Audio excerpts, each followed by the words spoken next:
Bonjour à tous, suite à la demande de certains membres et abonnés de la chaîne, je vais vous montrer dans cette vidéo comment installer le conteneur Docker Pi-hole. Alors Pi-hole, c'est un bloqueur de publicité et de télémétrie au niveau du réseau qui agit comme un DNS menteur et éventuellement comme un serveur DHCP. Dans ce tutoriel, nous allons associer ce conteneur à un réseau MAC-VLAN dans Docker. En fait, le driver MAC-VLAN, il vous permet d'attribuer une adresse MAC à ce conteneur, ce qui le fait apparaître comme un périphérique physique sur votre réseau. Ainsi, nous allons pouvoir associer les ports 80, 443 et les autres ports de ce conteneur à ce périphérique réseau virtuel. Donc sans plus attendre, je vous propose de commencer ce tutoriel. Donc pour le conteneur, nous allons nous baser sur l'image officielle de Pi-hole. Donc on trouve comme d'habitude sur le Docker Hub, donc Pi-hole/Pi-hole. Donc vous voyez en fait l'image se base sur une version 3 de Docker Compose.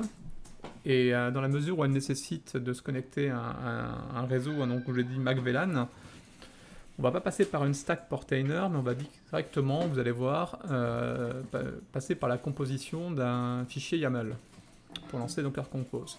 Donc la première chose à faire, dans notre cas, c'est donc de se connecter en SSH sur notre serveur. Alors oui, point important, pour cette vidéo, je vais me connecter à mon serveur NAS physique.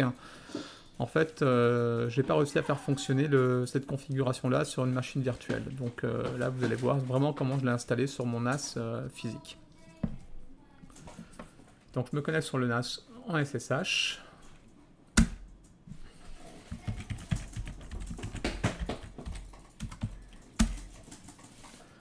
Donc une fois connecté, en fait, la première chose que nous allons faire, c'est créer le fameux network VLAN.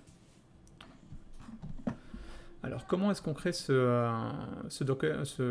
network? En fait, on a ici une commande que je mettrai bien entendu sur mon blog.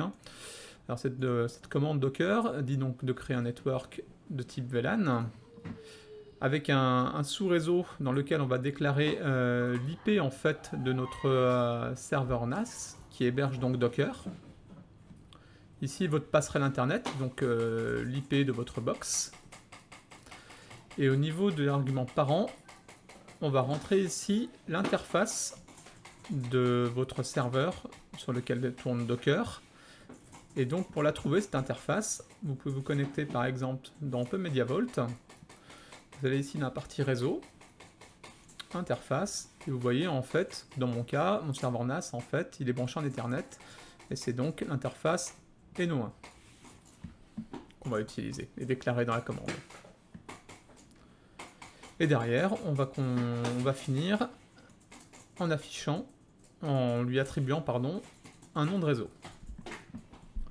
Donc si vous voulez connaître l'IP de votre host Docker, si jamais vous ne le savez pas, vous avez cette commande IP add show, donc vous mettez le nom d'interface qu'on a vu tout à l'heure. Donc moi si je l'exécute, dans mon cas, vous voyez en fait que l'IP de mon host sur le réseau local, c'est celle-ci, 192.168.1.152/24 pour le masque de son réseau. Donc ma commande que je vais exécuter, ça va être sudo docker network create, donc le driver MAC-VLAN, différents arguments, attachable, le subnet, donc l'IP de mon host sur lequel tourne Docker, gateway, l'IP de ma box, donc c'est une livebox, bon. L'interface réseau qui va être utilisée NO1, et le nom du réseau que je vais créer dans Docker, donc MAC-VLAN-NTW pour network. On va donc exécuter cette commande sur le serveur.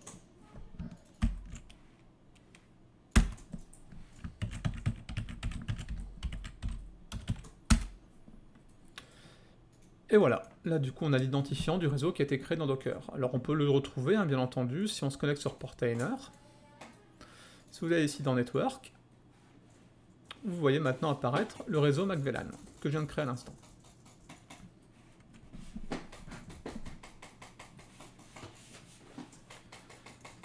La prochaine étape va consister donc à venir créer notre fichier YAML.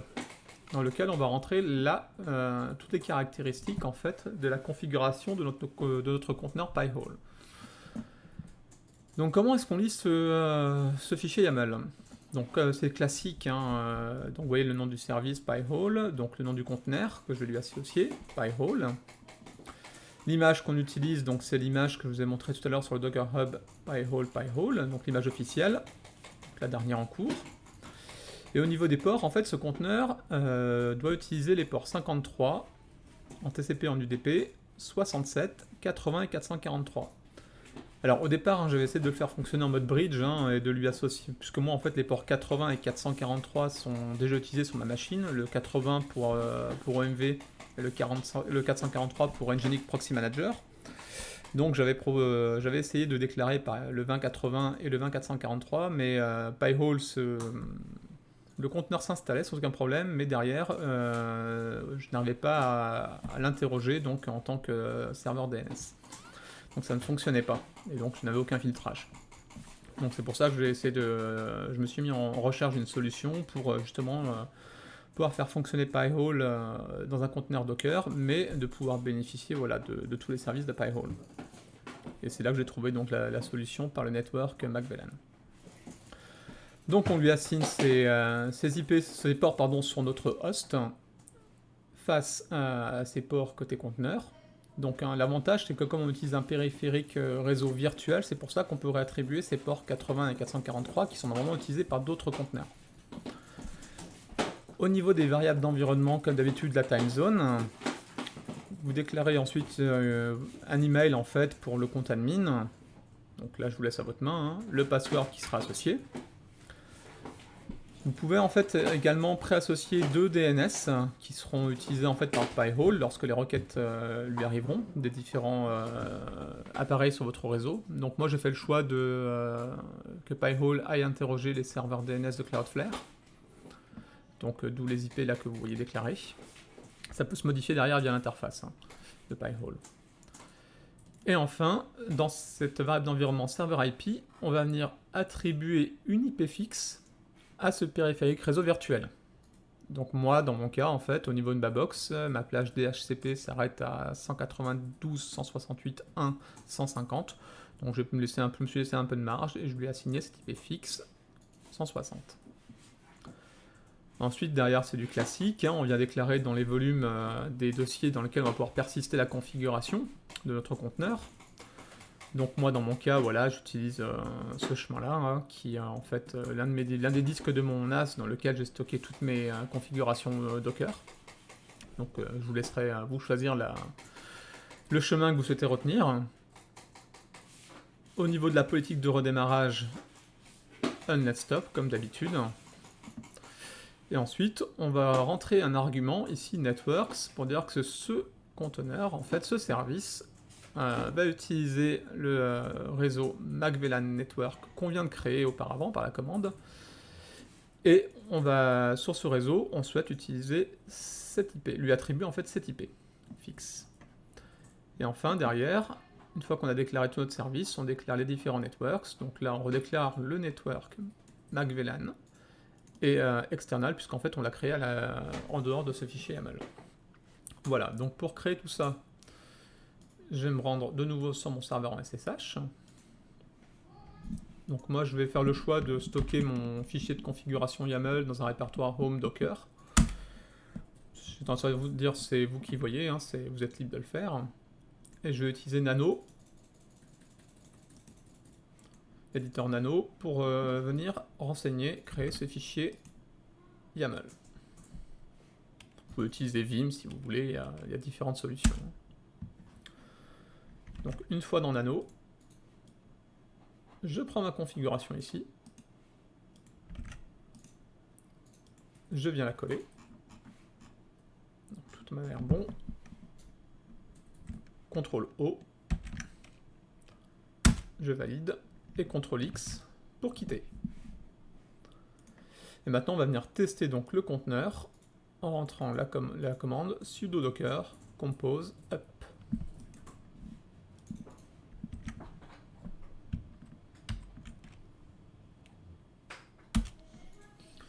Donc là, il va venir télécharger l'image de Pi-hole sur le Docker Hub. Donc, logiquement, ça devrait aller assez vite.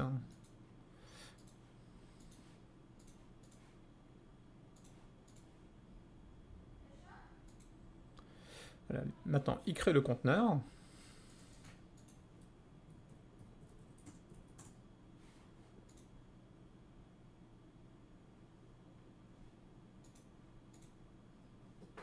Voilà, donc service done. A priori, Pi-hole fonctionne. Alors pour le vérifier, en fait, on va se connecter.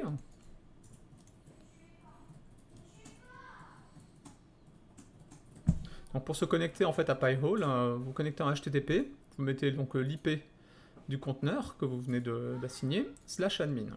Donc moi dans mon cas, HTTP 192.168.1.160/admin. Et là on arrive dans l'interface de Pi-hole. Donc on va faire un petit login.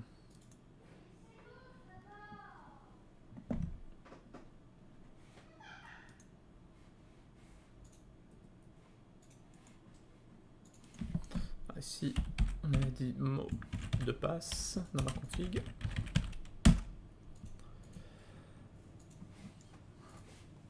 Donc là, vous voyez, en fait, hein, c'est pour ma part, j'avais déjà bien sûr installé Pi-hole et j'ai déjà tous mes périphériques sur mon réseau qui pointe vers Pi-hole. Donc c'est pour ça que vous avez déjà énormément de queries qui apparaissent. Là, si vous êtes dans Query Log, bah, vous voyez là les différents appareils et les différentes requêtes donc, qui sont envoyées. Pour faire un test, hein, exemple, si je vais sur Google, non, je vais même encore mieux pour le test. On va ouvrir un nouveau terminal.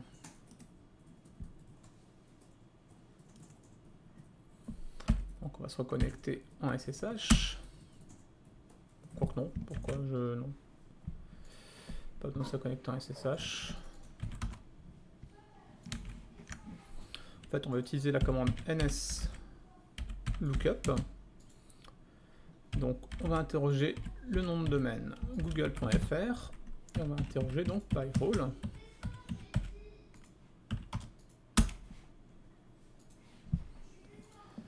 Qui donc m'indique l'adresse qui est associée au nom de domaine google.fr. Alors si on veut voir justement comment se comporte Pi-hole sur un nom de domaine qui est filtré, qui est en blacklist, on va pas rentrer google.fr, on va rentrer par exemple s.youtube.com.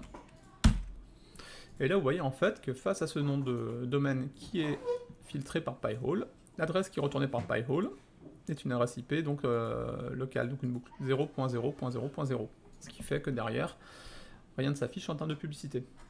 Donc voilà un peu le fonctionnement de Pi-hole en termes de configuration, hein, comme je vous l'ai dit. Donc là au niveau du query, vous allez voir là vous voyez les requêtes que je viens d'envoyer qui apparaissent ici. Donc vous avez le dashboard en entrée qui vous montre le nombre total de queries, celles qui sont donc les requêtes, ce qui est bloqué, le pourcentage de bloqué. Donc je vous laisserai voir. Vous pouvez déclarer éventuellement donc voilà des domaines en liste blanche. Donc on peut le faire également directement ici. Hein. Là vous venez quelque chose qui est bloqué, si vous voulez le mettre en whitelist, en liste blanche, vous cliquez dessus. Si au contraire vous voulez bloquer une IP, un nom de domaine qui aujourd'hui est autorisé, vous cliquez ici sur blacklist. Donc assez simple. Ensuite au niveau des settings, alors vous pouvez aussi le désactiver hein, pendant quelques secondes ou pendant quelques minutes, enfin c'est vous qui voyez. Donc au niveau des settings, bah là vous voyez toute la configuration réseau. Donc ce qui peut être intéressant ici, vous pouvez rajouter des listes qu'on peut trouver sur le net. Moi personnellement je suis resté avec la liste par défaut. Et là au niveau voilà, des DNS, vous pouvez indiquer quels sont les serveurs DNS que Pi-hole va interroger lorsque les différents appareils du réseau font appel à ces services. Donc moi voilà, via le fichier YAML, j'avais indiqué les DNS de Cloudflare, mais vous pouvez, si vous souhaitez, faire d'autres choix. Voilà, ça peut se customiser ici.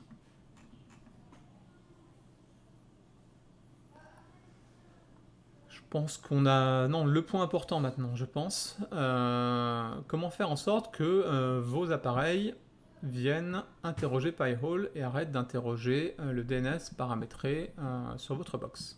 Alors moi, dans le cas de ma box, Livebox, malheureusement, je ne peux pas dire dans la configuration de ma box que je ne peux pas modifier le serveur DNS qui est interrogé. C'est toujours le serveur DNS d'Orange. Donc la seule solution, c'est que pour chacun de mes appareils, je dois venir manuellement modifier la configuration réseau pour leur mettre comme serveur DNS l'adresse IP sur le réseau local de mon Pi-hole.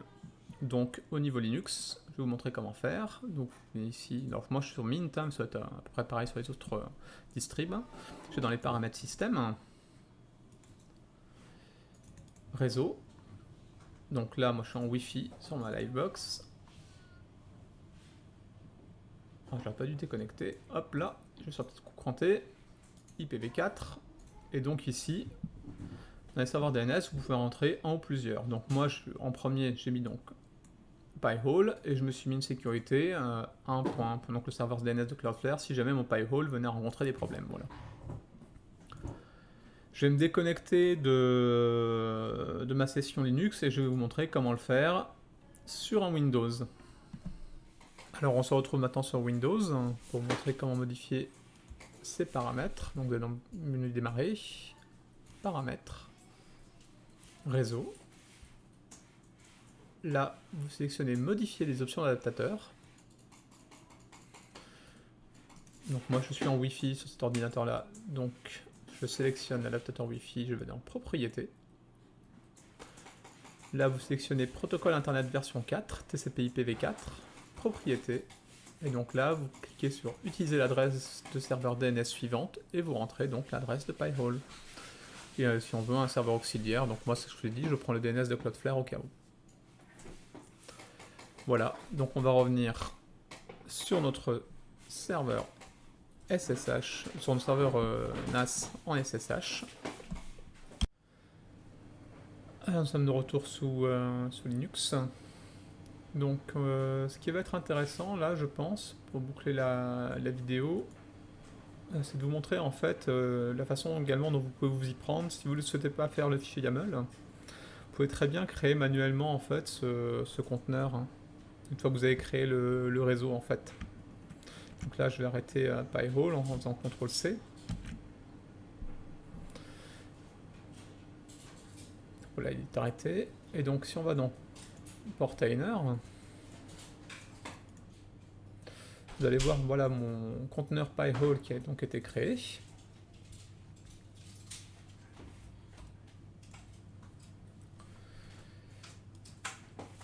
Et donc là vous allez voir en fait on aurait pu très bien faire ici dans conteneur add conteneur et donc ressaisir complètement en fait les différents paramètres. Donc là je vais vous les montrer. Hein. Vous allez voir ça correspond complètement au fichier YAML. Hein. Donc ici vous avez le nom du conteneur, donc là l'image que j'utilise, les différents ports qui ont été déclarés, côté host, côté conteneur, TCP, UDP.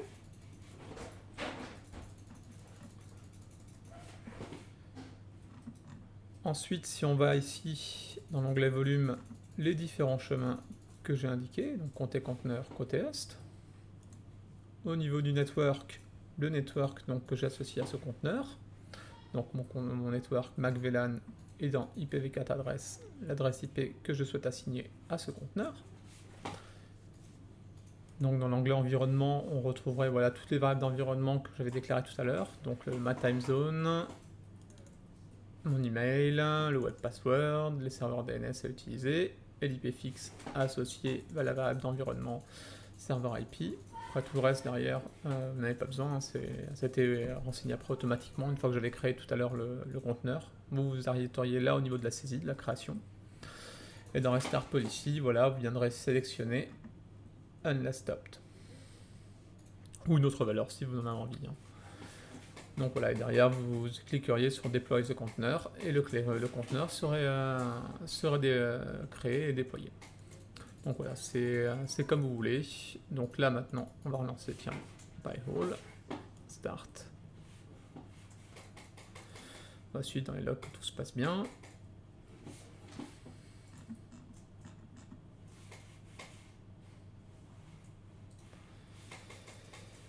Ça m'a l'air tout bon.